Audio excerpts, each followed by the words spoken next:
Adrian Cross was known across the city as a man of immense power and chilling discipline. As the founder of Cross Dominion Industries, he controlled companies that stretched from steel manufacturing to luxury real estate. Newspapers often called him the Iron Sovereign of the business world. Yet, behind the prestige and financial empire, Adrian lived a strangely silent life. His towering residence, Black Ridge Manor, stood on a cliff overlooking the harbor, isolated from the noise of the city he ruled. The house was immaculate, controlled, and nearly lifeless, much like the man himself. One winter morning, Adrian arrived home from an international meeting earlier than expected. As he stepped into the marble foyer, he noticed something wrong. The subtle scent that usually filled the hall, aged sandalwood, had been replaced by a sweet floral fragrance. Adrian paused, his eyes narrowing slightly. Within minutes, every member of the household staff stood nervously in the grand dining room. Adrian spoke calmly, but his words were final. The new candles had been placed by the staff as a refreshing change. Adrian saw it differently. To him, the scent of sandalwood symbolized consistency, order, and control. Replacing it without permission meant chaos had entered his sanctuary. Without raising his voice, Adrian dismissed the entire staff that afternoon. The news spread quickly through the city's business circles. People laughed at the absurdity of it. Some called him unstable. Others said working for Adrian Cross was like working for a machine, efficient, brilliant, but completely devoid of warmth. Few people had ever seen him smile. Weeks passed, and Black Ridge Manor became even quieter. Adrian preferred it that way. Silence allowed him to think, and thinking had built his empire. Every morning he walked through the empty halls, reviewing market reports on a tablet while drinking strong black coffee. His life was precise and predictable. Then, one afternoon, something unusual happened. A small delivery truck appeared at the gates of Black Ridge Manor. Adrian rarely accepted deliveries personally, but the security system alerted him that the driver insisted on speaking directly with the owner. Curious, Adrian stepped outside. The driver was not what he expected.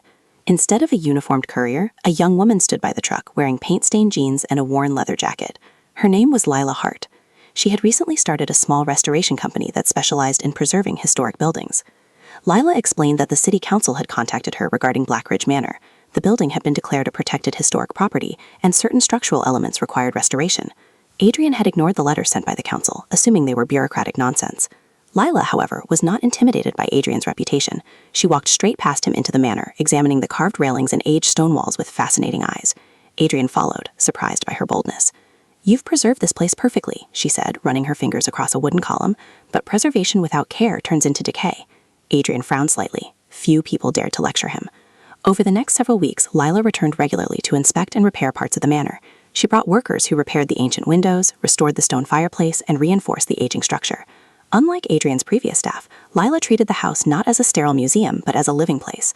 Slowly, subtle changes appeared. Warm light replaced some of the harsh white fixtures.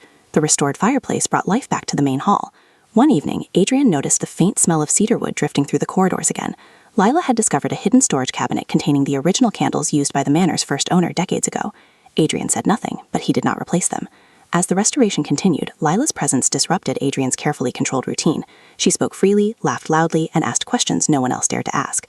At first, Adrian found it irritating, yet something about her honesty unsettled him in an unfamiliar way.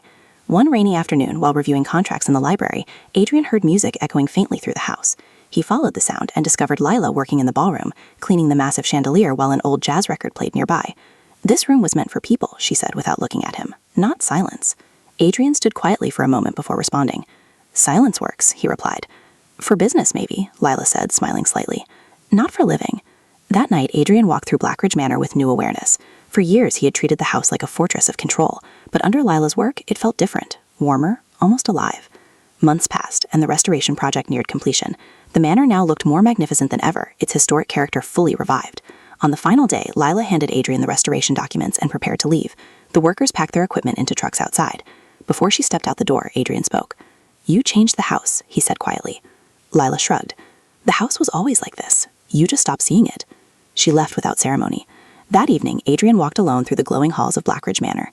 The fireplace crackled softly. The cedarwood candles burned steadily along the walls. Outside, the harbor lights shimmered against the dark water. For the first time in years, the manor no longer felt like a monument to isolation. It felt like a place where life might begin again.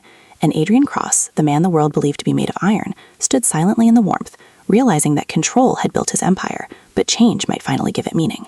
After dismissing his entire household staff, Adrian Cross allowed Blackridge Manor to remain quiet and nearly untouched for several days. Dust slowly began to gather along the wide window frames, and the once perfect rhythm of the house started to slip. Eventually, his assistant insisted that the manor needed maintenance whether he liked it or not. A discreet cleaning agency was contacted, and within 2 days they assigned someone new to the job. Her name was Mira Tanaka. Within the agency, she had an unusual reputation. Supervisors described her as invisible. Not because she hid, but because she moved through spaces so quietly and efficiently that most clients never noticed when she arrived or left. Rooms were simply cleaner, calmer, and better organized than before. Problems disappeared before anyone thought to complain. On her first morning at Blackridge Manor, Mira arrived just after sunrise. The iron gates opened automatically after security verified her appointment. She walked slowly up the stone path toward the towering entrance, observing the structure with quiet attention. The manor was impressive, but strangely cold, like a museum frozen in time. Inside, the halls were silent. Mira began her work without announcing herself.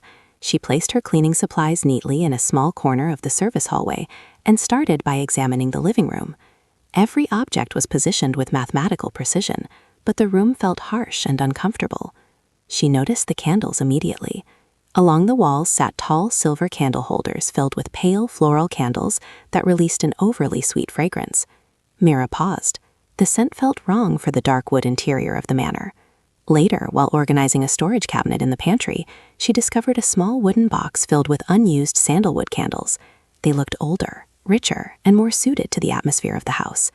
Without leaving a note, she carefully replaced the floral candles with the sandalwood ones and lit a few along the corridor. The effect was subtle but powerful. The air shifted instantly, filling with a deep, calm scent that matched the heavy oak panels and stone floors. Next, Mira moved through the manor studying the lighting. Several rooms used bright white bulbs that reflected sharply against the marble surfaces. She quietly replaced them with softer amber-toned lights stored in a supply closet. The change transformed the atmosphere. The rooms no longer felt sterile. Shadows softened and the long corridors appeared warmer. Later that afternoon, Mira stepped into the large study where Adrian Cross often worked late into the night. Papers were stacked in perfect but exhausting order. The chair sat rigidly upright beneath a harsh overhead lamp. Mira adjusted the desk light slightly downward and placed a small leather coaster beside the coffee space, noticing faint rings left behind from previous cups. It was a tiny detail, but it suggested comfort where there had only been control. Throughout the day, she continued quietly restoring balance to the house. She reorganized the kitchen so that frequently used items were easier to reach. She polished the massive windows overlooking the harbor so sunlight could enter the halls again. She even repaired a slightly loose railing on the grand staircase using tools she carried in a small canvas pouch.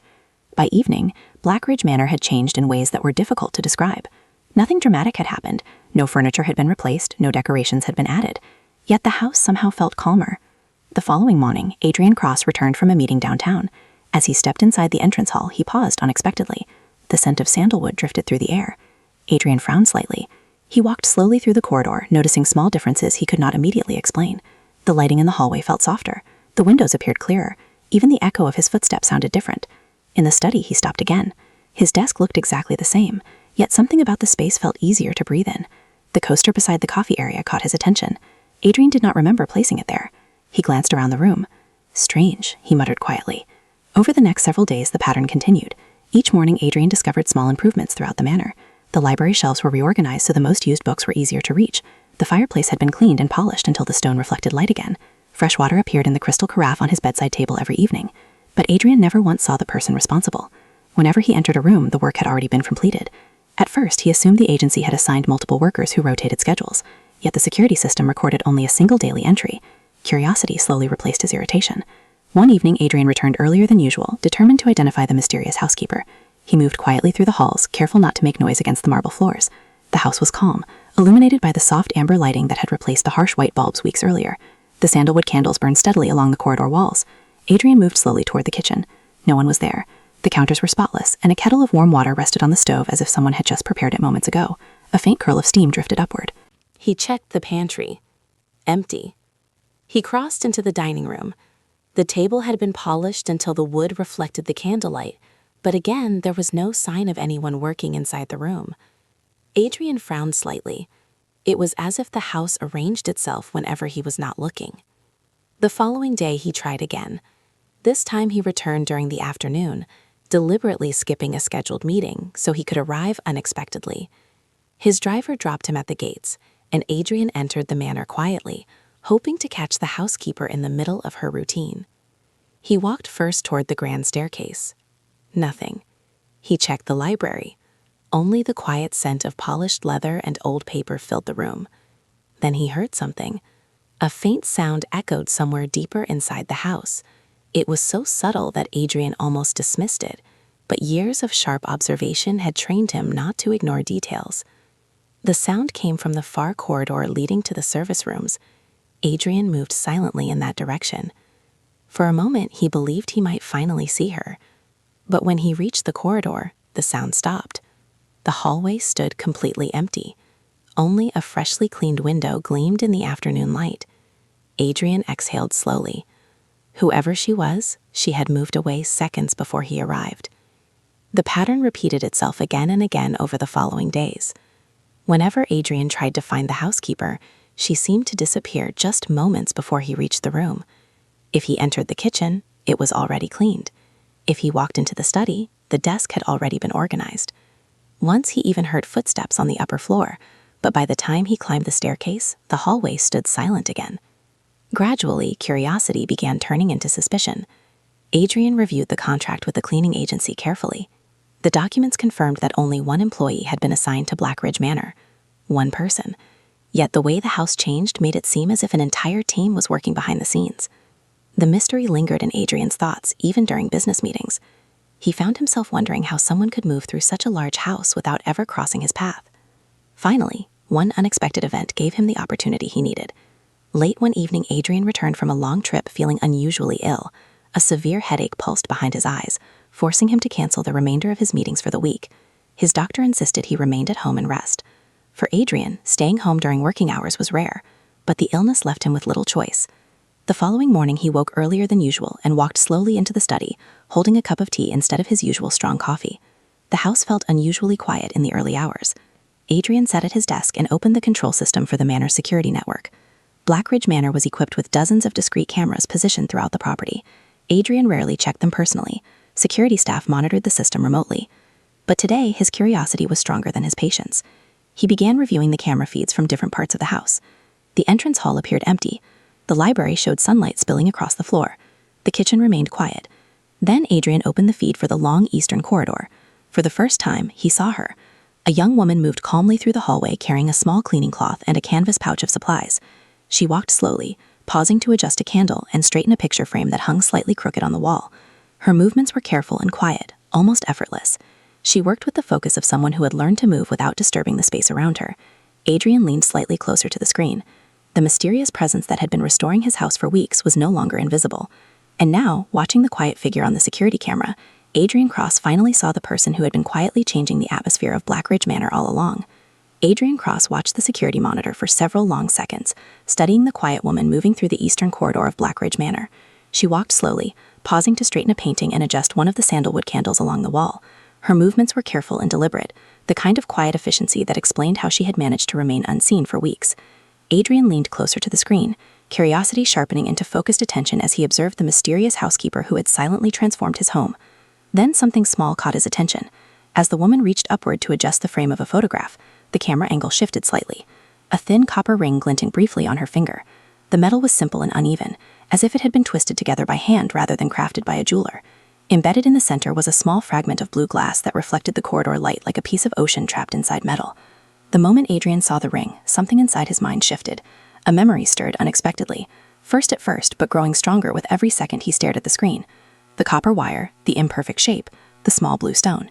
These details felt impossible to ignore because he had seen them before, long ago, in a place far removed from the polished halls of Blackridge Manor. 20 years ago, Adrian had not been a powerful executive or the owner of a vast empire. He had been a quiet boy living in a crowded orphanage on the edge of the city. The building was old and drafty, with narrow beds arranged in long rows, and windows that rattled whenever winter winds pushed against the walls. Life there was simple and often difficult, but it was also the place where he had met the one person who understood him better than anyone else. Her name had been Mira then as well, though she was younger, smaller, and constantly smiling despite the hard circumstances around them. She had a habit of collecting strange little treasures from the playground behind the orphanage. Bits of colored glass, smooth stones, or twisted pieces of metal fascinated her because she believed every object carried a hidden story. One afternoon, Adrian had been sitting alone near the back fence, struggling to bend a length of copper wire he had found in the maintenance shed. He was determined to shape it into a ring, though his hands were clumsy and the metal refused to cooperate. Mira had approached quietly and watched his efforts with bright curiosity before offering a suggestion. From the pocket of her worn jacket, she produced a small piece of blue sea glass. The fragment had been smoothed by water until its edges glowed softly in the sunlight. She told Adrian it looked like a piece of the sky that had fallen into the ocean.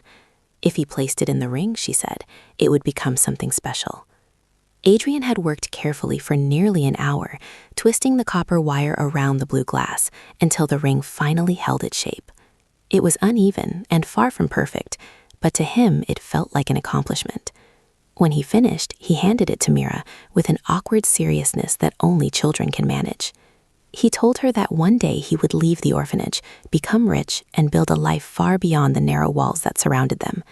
When that happened, he promised, he would buy her a real diamond ring and ask her to marry him. The copper ring was only a temporary promise. Mira had laughed softly and slipped the ring onto her finger anyway. She studied the blue glass sparkling in the sunlight and shook her head. "I like this one," she said. "It looks like your eyes." Then she added something Adrian had never forgotten. "I'll wait." Adrian stared at the screen now, the memory crashing fully into place. The quiet woman moving through the corridor was not a stranger at all. She was the same girl who had shared cold winters and long evenings in the orphanage dining hall. The same girl who had believed a crooked copper ring was worth more than diamonds. Adrian felt something tighten in his chest as he realized what he was seeing. Mira had kept the ring all these years. But while Adrian had left the orphanage years later chasing ambition and opportunity, Mira had clearly carried the small promise with her. The copper band had darkened with age, yet the blue glass still shone brightly against her finger. It meant she had never thrown it away, never replaced it, never forgotten the quiet afternoon behind the orphanage fence. Adrian leaned back slowly in his chair, overwhelmed by the strange collision between past and present. The housekeeper he had been hunting through empty corridors was someone who had known him long before wealth or power existed. For several minutes, Adrian continued watching the screen. Mira moved calmly through the hallway, wiping dust from the window ledge and straightening a row of books on a nearby shelf. She worked with the same quiet patience he remembered from childhood, completely unaware that he was seeing the truth at last. The mansion that had once felt cold and empty suddenly seemed filled with echoes of forgotten years. Adrian lowered his gaze from the monitor and sat silently in the dim study. The discovery left him unsettled in a way no business crisis ever had. All this time he had believed the mysterious housekeeper was merely an employee hired by an agency. But the woman quietly restoring his home was someone who had once trusted a childhood promise he himself had nearly forgotten. Outside, the corridor camera still showed Mira adjusting another candle, unaware that the past she carried on her finger had just changed everything Adrian thought he knew about his own life. But the truth was only beginning to unfold inside his carefully controlled world. After discovering the truth on the security monitor, Adrian Cross sat alone in his study for a long time, watching the quiet figure move through the corridors of Blackridge Manor. Mira Tanaka, once the girl who had worn the small copper ring in the orphanage courtyard, was now the mysterious housekeeper who had been restoring warmth to his silent home. The realization unsettled him deeply, yet Adrian did not rush to confront her. Years of discipline had trained him to observe before acting. Instead of speaking to her directly, he decided to confirm what he suspected. He needed to know if Mira remembered him. Memories could fade with time, and 20 years had passed since the days when two children sat behind a rusted fence dreaming about a different future. Adrian had left the orphanage determined to escape poverty and build a life of power, but Mira had remained behind in those memories, frozen in a childhood moment he had rarely allowed himself to revisit. If she truly remembered, there would be signs. Adrian began his quiet investigation the following morning. He woke earlier than usual and walked slowly through the study, thinking carefully about the objects that might awaken old memories. The first item came to him almost immediately. During their years at the orphanage, there had been a small library with worn and donated books. Among them was one Mira had loved more than any other. She used to read it repeatedly on rainy afternoons when the other children were too restless to sit still. The book was The Velveteen Rabbit. Adrian located a copy in the city and had it delivered discreetly that afternoon. When the package arrived, he placed the book casually on a small reading table in the manor's library. He did not arrange it carefully or attach any note. Instead, he left it slightly open, as if someone had been reading it recently and forgotten to close the pages. Then he waited. Later that evening, Adrian returned home from a meeting and walked quietly into the library. The room smelled faintly of sandalwood candles and polished wood. At first glance, nothing appeared different. But when he stepped closer to the table, he noticed something subtle. The book had been moved. It was no longer lying open across the table. Instead, it rested neatly beside the lamp, its pages carefully marked with a small folded corner near the middle of the story. Adrian did not touch the book immediately. He simply stared at it, considering the meaning of that quiet adjustment. The next day, he prepared another test. From an old storage box containing documents from his childhood, Adrian removed a faded photograph he had kept hidden for years. The image showed a group of children standing in front of the orphanage building during a winter charity event. Their coats were too large, their smiles uneven, but the photograph captured a moment of fragile happiness. Two figures stood near the center, a young boy with serious eyes and a girl beside him wearing a bright grin. Even though the picture had faded with time, Adrian recognized them instantly. He placed the photograph on the long hallway table near the eastern corridor where Mira usually worked. Again, he left it without explanation, leaning the frame casually against the wall as if it had always been there. That evening, Adrian checked the security camera footage. When Mira entered the corridor later that afternoon, she immediately noticed the photograph. She stopped walking. For several seconds, she simply stood there, staring at the image. Then she picked it up gently. Even through the silent camera feed, Adrian could see the expression on her face change. Her shoulders softened slightly as she traced one finger across the glass covering the picture. She remained there for nearly a minute before carefully placing the photograph upright on the table, as if treating it with unexpected care. Adrian leaned back in his chair. The reaction told him more than words could have. Still, he continued the investigation. The third clue came in the form of music. When they were children, the orphanage caretaker often played old records in the dining hall while the children completed their chores. One particular melody had been Mira's favorite. She used to hum the tune constantly while sweeping the floors or folding blankets. Adrian located the recording online and installed a small speaker system in the study. One evening, he activated the music quietly before leaving the house for a late meeting.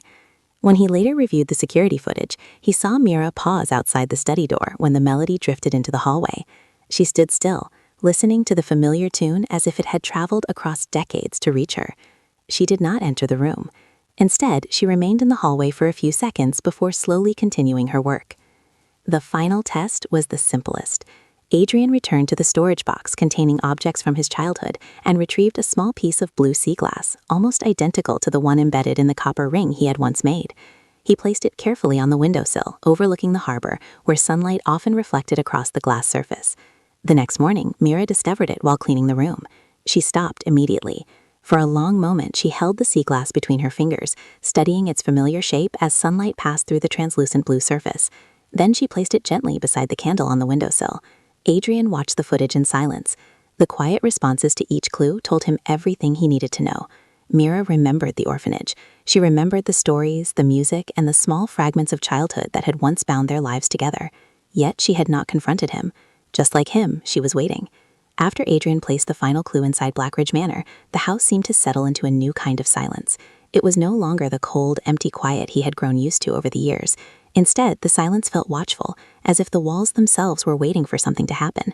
Adrian did not change his routine outwardly. Each morning he left for work, attended meetings, and returned late in the evening just as he had always done. Yet every night he checked the security cameras, reviewing Mira's movements through the house. He never confronted her. Instead, he watched. The first response came from the book. The copy of The Velveteen Rabbit still rested in the library where Adrian had placed it days earlier. When Mira entered the room during her cleaning routine, she immediately noticed it again. This time she did not simply move it. She sat down. The security camera showed her lowering herself slowly into the reading chair beside the window. For several minutes she held the book quietly in both hands, her fingers brushing across the worn cover. Then she opened it. She did not read the entire story. Instead, she turned carefully through the pages until she reached the middle, stopping at a section she clearly remembered. Adrian could see her eyes moving across the words. At one point she paused. Her hand lingered on the page as if the story carried a memory deeper than the words themselves. After a long moment, she closed the book gently and pressed it briefly against her chest before placing it back on the table. But she did something else before leaving. Mira slipped a small folded bookmark between the pages, a simple strip of paper that had not been there before. When Adrian later examined the camera footage, he noticed the bookmark immediately. It was positioned beside a specific paragraph, the part where the Velveteen Rabbit learns that becoming real means being loved deeply, even if it changes you forever. Adrian said nothing, but he understood. The second response appeared the following afternoon.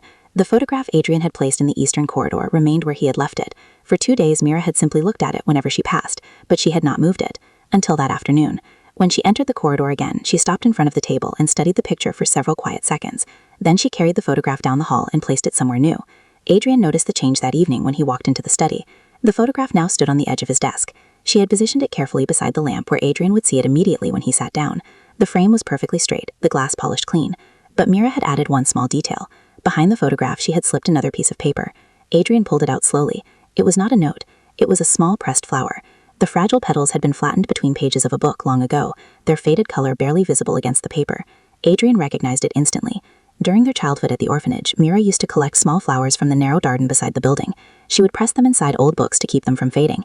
Seeing the flower again after so many years felt strangely personal. Still, Mira never approached him. The third response appeared in the kitchen 2 nights later.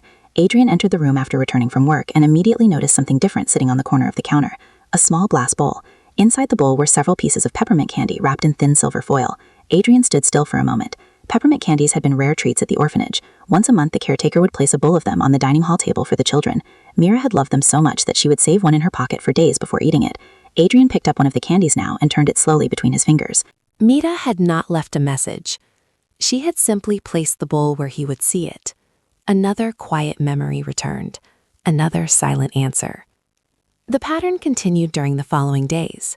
Every object Adrian placed as a clue received a response, but never a direct confrontation. When he left the old sea glass on the windowsill, Mira placed it beside a candle so the light would shine through it at sunset. When the nostalgic music played through the study speakers again, she paused briefly in the hallway before continuing her work. When Adrian moved the book slightly from its original position, she returned it to the same page she had marked earlier. Each action confirmed what Adrian had already begun to suspect. Mira remembered everything. Yet she never spoke to him. She never knocked on the study door or asked why those objects had suddenly appeared inside the house. Instead, she answered in the only language they had shared as children: small gestures, quiet signals, and fragments of memory placed carefully in plain sight. Adrian began to realize something else as he watched these responses. Mira was not surprised by the clues. It was as if she had been expecting them, as if she had known from the beginning that the owner of Black Ridge Manor was the same boy who had once promised her a future with a crooked copper ring. Late one evening, Adrian walked slowly through the silent mansion. The candles glowed softly along the corridors. The photograph waited on his desk. The peppermint candy bowl rested in the kitchen. And somewhere in the house, Mira continued moving quietly through the rooms, answering every question he asked without ever speaking a single word. The past had clearly returned for both of them, but neither of them had chosen to say it out loud. Not yet. The days inside Black Ridge Manor began to shift in ways Adrian had not anticipated. The mansion, once a fortress of control and perfection, was slowly filling with warmth, not from the fire or the lighting he meticulously adjusted, but from subtle gestures he could barely articulate. He had spent decades constructing walls around his emotions, fortifying his heart with routines, rules, and the meticulous upkeep of an unyielding schedule. Yet Mira's quiet presence and the small, deliberate acts she performed were cracking those walls. The first sign came one rainy afternoon. Adrian returned from a late meeting, drenched and stiff from hours of travel.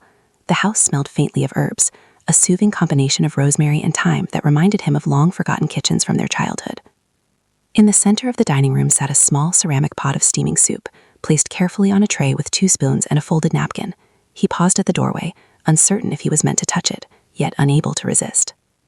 It was a simple act, one he might have dismissed in the past as trivial or inconsequential, but as he took the first spoonful, the flavors, the richness of the broth, the familiarity of the vegetables, the gentle hint of seasoning, triggered a memory he had buried under years of ambition and isolation. He remembered the orphanage kitchen, the modest meals that Mira had once tried to improve by adding tiny herbs she had borrowed from the caretaker's garden. He could see her small hands, carefully chopping and stirring, her face lighting up when she offered him the first taste. That memory, long dormant, caused a lump in his throat. He set the spoon down, staring at the pot. For the first time in years, he felt a surge of gratitude. Not the business-like, polite gratitude he had practiced in boardrooms, but something deeper, more primal. His chest tightened in a way that was unfamiliar but undeniable. Mira had done this without a word, without a glance, yet she had broken through the armor he had spent a lifetime reinforcing. The next morning, Adrian awoke to another subtle transformation. The bedroom he had carefully curated to reflect order and austerity now contained a small vase on the nightstand. Inside, fresh wildflowers had been placed with deliberate care. Their presence was a silent reminder that life, even in its simplest forms, could bring unexpected beauty. He stared at the blooms, noticing the meticulous arrangement, the way the colors complemented the room's muted palette. His usual response might have been irritation at the disruption of symmetry, yet instead he felt a rare warmth, a quiet appreciation that spread through his chest. Mita's gestures continued, each one layered with meaning. On some evenings, he would return to find a folded blanket draped across his favorite armchair, subtly scented with lavender, which he had always despised until now. On others, she would leave a collection of old childhood toys, soft, worn, and slightly frayed, positioned on the mantel in ways that evoked forgotten laughter and games. These were not mere decorations. They were pieces of history, pieces of her memory intertwined with his, speaking to him without words. As Adrian observed these acts, he began to notice changes in his own behavior. He lingered longer in rooms, allowing the sunlight to stream through the windows instead of immediately closing the blinds. He paused at the dining table, considering not only the meals placed before him, but also the effort and thought behind them. The walls of control he had erected around himself were softening, almost imperceptibly, as if Mita's quiet care was dissolving years of emotional detachment. One evening, after a particularly grueling day at the office, he found a tray of tea waiting for him in the study. The aroma of chamomile and honey filled the air, calming the tension that had built in his shoulders. As he sipped the tea, he realized he was not just drinking a beverage, but partaking in a ritual of comfort and familiarity, orchestrated entirely by Mita.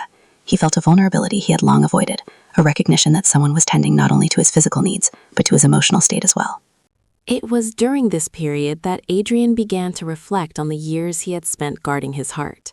The cold, precise routines that had defined his life suddenly seemed hollow in comparison to the quiet acts of kindness unfolding around him.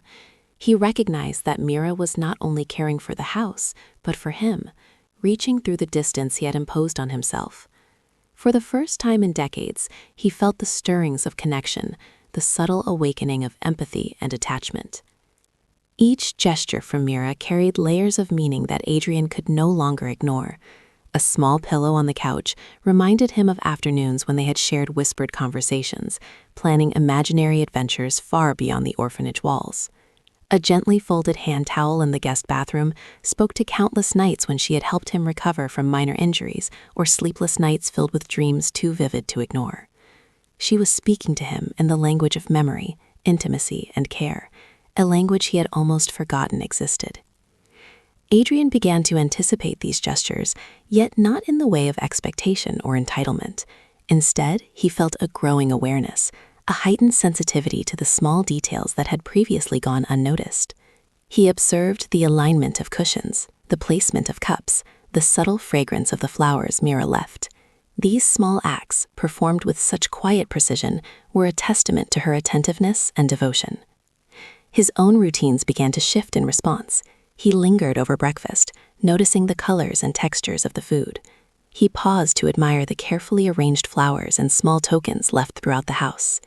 He found himself smiling at memories he had once suppressed, memories that Mira's presence had gently resurrected. For the first time in years, Adrian's emotional landscape was alive with sensations he had long denied. It was not immediate, and it was not dramatic. There were no confessions or declarations. Instead, the change was gradual, like the slow emergence with sunlight after a long winter. Each act of care Mira performed chipped away at the ice encasing his heart, allowing him to experience warmth, tenderness, and the subtle joy of connection. He realized that he had been alive all along, but only now was he learning to feel again. By the end of the week, Adrian could not deny the transformation. The house no longer felt like a place of control and isolation. It was a living, breathing space filled with memory, care, and unspoken understanding. Mira's presence had awakened emotions that he had long suppressed, emotions that were complex, fragile, and beautiful. He could not pinpoint a single moment of revelation. It was the accumulation of gestures, each one echoing a shared past, each one reminding him that life could hold meaning beyond power and perfection. Adrian finally acknowledged what he had been resisting. Mira's quiet acts of care had not only transformed the mansion, but had begun to transform him. He felt gratitude, nostalgia, and a cautious hope stirring in his chest. The fortress of his guarded personality, once impervious and cold, was now porous, allowing warmth to seep in where it had long been denied. He realized that for the first time he was not merely observing life, but participating in it, feeling, remembering, and opening himself to the possibility of connection once more. And so Blackridge Manor became a place where emotional walls could crumble, where memories could resurface gently, and where the silent presence of Mira fostered an awakening Adrian had never imagined possible. The quiet acts of care, simple yet profoundly intimate, were guiding him toward a life no longer dictated solely by control, but enriched by vulnerability, love, and the subtle, transformative power of presence. Adrian knew deep within that his life had shifted irreversibly. The cold, distant billionaire he had been was fading, replaced by a man capable of feeling again, and it was all because of Mira, moving silently through his world, leaving care and memory in her wake. Adrian Blackridge had always been meticulous about his public image, or rather, his absence of one. He preferred the cold efficiency of the business world to the superficialities of social appearances, maintaining a reputation that was more myth than reality, the untouchable, exacting billionaire whose wealth and power overshadowed his humanity. But the candle incident had fractured even that carefully constructed facade. News of the wholesale firing of his staff over something as trivial as a scent had spread like wildfire across social media and business publications. Commentators called him capricious, arrogant, and impossible to work with. Memes circulated depicting his mansion as an icy fortress of vanity, and his professional boardrooms were now shadowed by whispered doubts. His carefully built empire was at risk, not financially, but reputationally. It was Adrian's publicist, Nathaniel Hargrove, who first proposed the solution, a charity gala. The event would serve multiple purposes, positioning Adrian as philanthropic, tempering the public backlash, and signaling a softer, more approachable persona. Nathaniel, a man whose confidence bordered on audacity, outlined his plan with precision, emphasizing media coverage, guest lists, and the strategic placement of cameras. "It's not just a gala," he said, adjusting his tie with meticulous care. "It's your redemption arc. You'll emerge from this as more than just a billionaire. You'll be a philanthropist with a heart." Adrian listened silently, his mind occupied with other thoughts.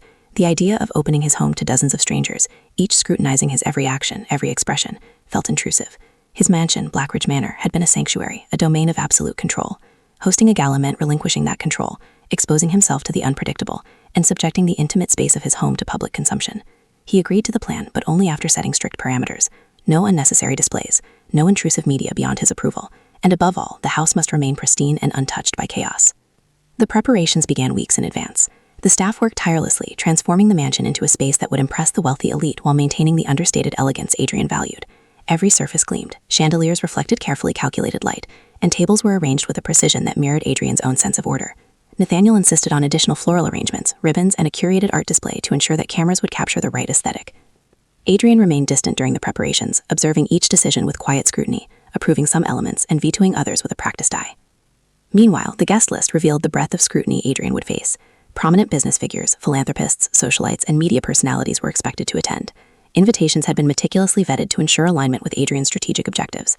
Yet, the thought of so many unfamiliar eyes in his home created an unfamiliar tension in his chest. It was the first time in years that Adrian experienced genuine apprehension, a sense of vulnerability that had nothing to do with business negotiations or financial stakes. The night of the gala arrived. Guests began to trickle into Blackridge Manor under the soft glow of evening lights. Limousines lined the driveway, their polished exteriors reflecting the opulent facade of the mansion. Valets directed arrivals with precision, photographers clicked relentlessly, and reporters scribbled notes in anticipation of the social spectacle. Adrian, dressed in a tailored suit of charcoal and midnight blue, moved through the rooms with calculated composure, his expression carefully neutral, though his mind raced. The guests, accustomed to high society performances, navigated the rooms with practiced elegance. They commented on the chandeliers, the polished floors, the curated art, and the strategic floral displays. Cameras flashed, capturing moments that would later appear in magazines and online articles. Adrian observed quietly, noting the subtle shifts in conversation, the exchange of polite compliments, and the strategic positioning of social influencers. He felt the weight of each gaze, aware that every movement, every glance, could be analyzed and interpreted. Yet, amidst the orchestrated perfection, Adrian's attention was drawn elsewhere.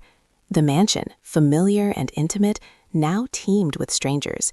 He noticed how Mira moved through the space, almost imperceptibly, attending to small details without drawing attention. A misplaced napkin was adjusted, a forgotten glass repositioned, a stray ribbon straightened. Her presence was a quiet constant, a stabilizing force in the midst of chaos. Adrian's chest tightened with awareness.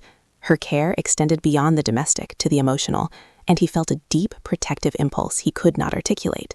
As the night progressed, the gala unfolded with its calculated success. Guests mingled, networks were reinforced, and media coverage captured the desired image, Adrian Blackridge as the sophisticated, philanthropic billionaire. Yet beneath the surface of public perception, tension simmered.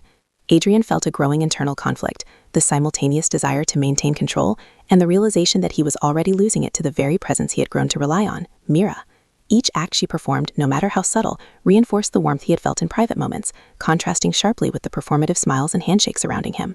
Midway through the evening, a minor incident threatened to disrupt the delicate balance. One of the high-profile guests accidentally spilled red wine on the pristine carpeting of the grand hall.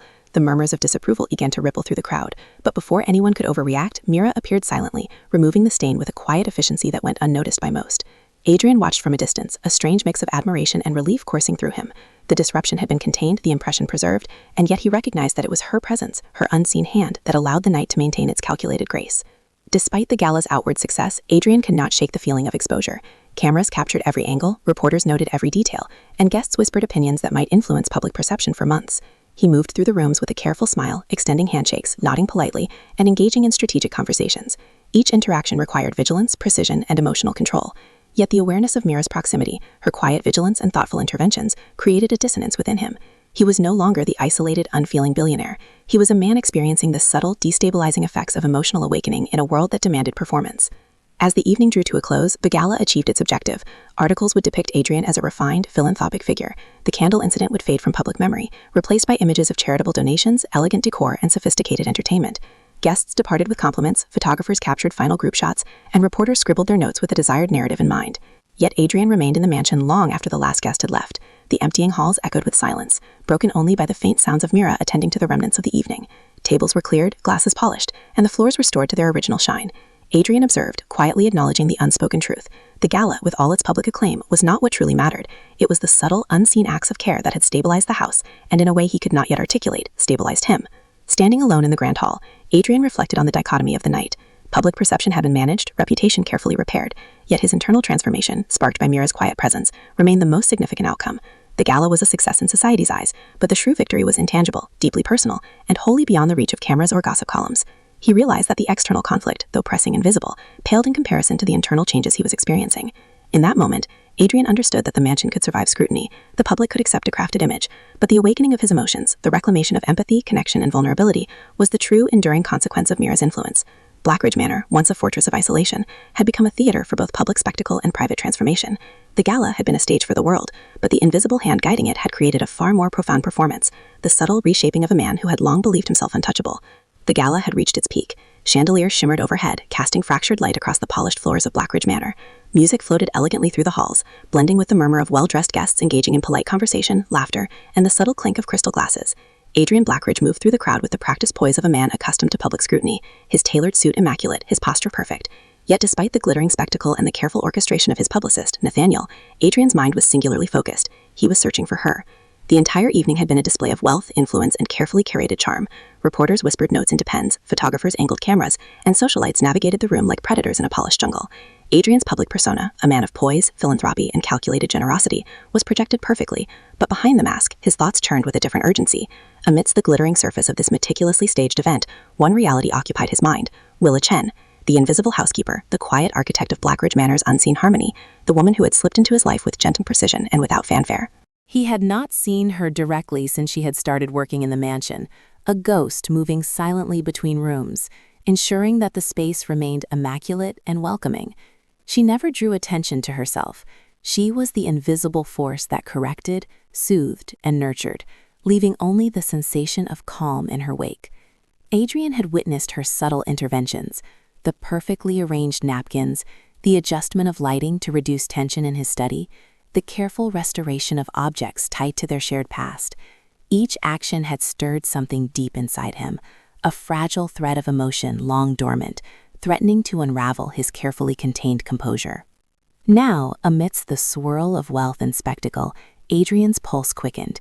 He moved with purpose through clusters of guests, his sharp gaze scanning faces, noting each curve of a smile, each tilt of a head, as though hoping one of them might reveal the woman he had been searching for.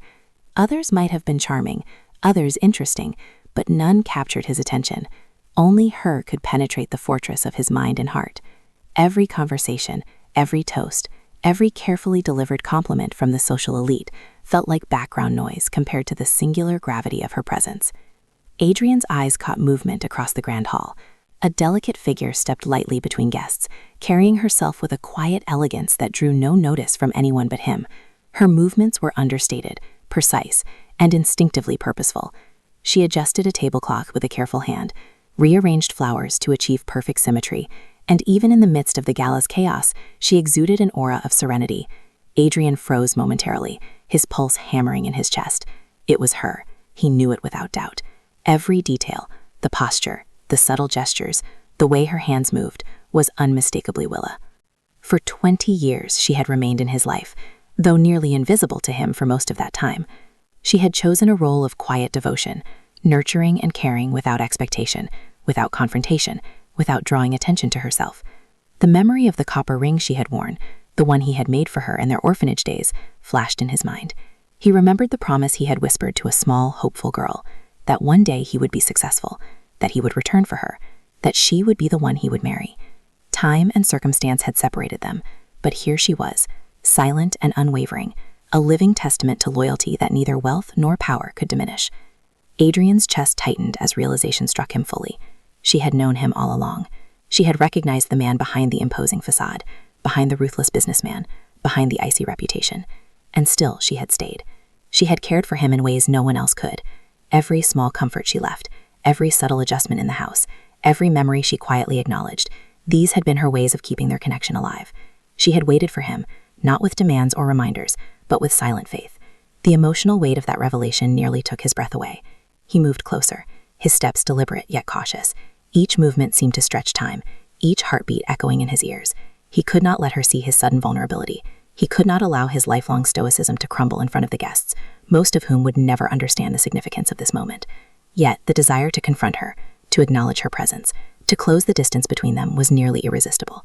He needed to know if she remembered, if she understood, if she had truly carried the threads of their shared past with the same care that he now realized she had.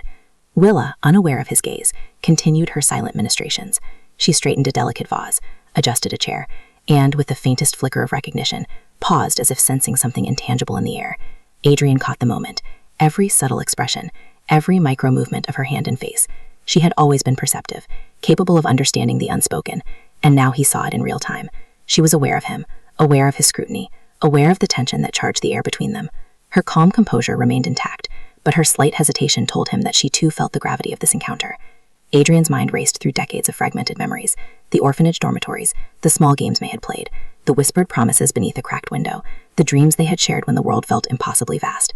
Those memories collided with the present, overlaying the opulent chaos of the gala with an intimate, private history that no guest could possibly comprehend. In that moment, the world of wealth, of social expectation, of performance and pretense faded into irrelevance. There was only Willa, only the invisible bond that had endured 2 decades, only the undeniable truth of loyalty, care, and unspoken love. He approached her, each step measured, a mixture of anticipation and dread coursing through him. The crowd parted subtly, though no one seemed to notice the significance. Cameras flashed in the background, capturing an elegant tableau for the evening's social record, yet Adrian barely registered their presence. He focused entirely on her, on the quiet intensity of her eyes, on the way she moved with poise and restraint, on the silent language of care she had perfected over 20 years. Finally, he reached her, close enough to see the faint curve of her smile, the slight lift of her chin, the calm acknowledgement in her eyes. The air between them was charged, taut with emotion, heavy with the weight of years spent apart and together in parallel, silent devotion.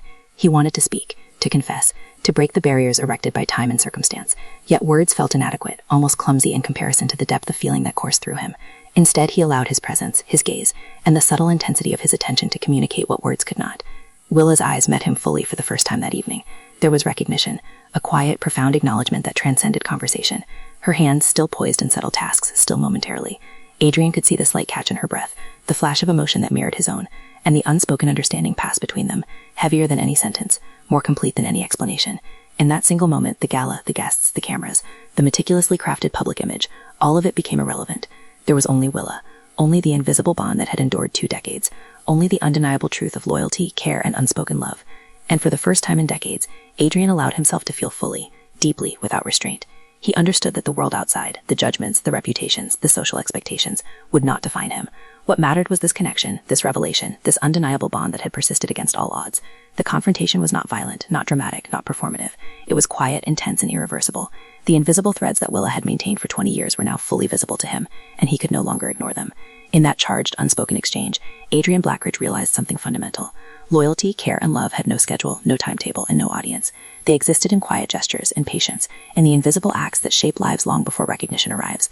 And tonight, amidst the glittering grandeur of the gala, Adrian knew that the invisible had finally revealed itself, and that the future, unpredictable, intimate, and profoundly human, had begun.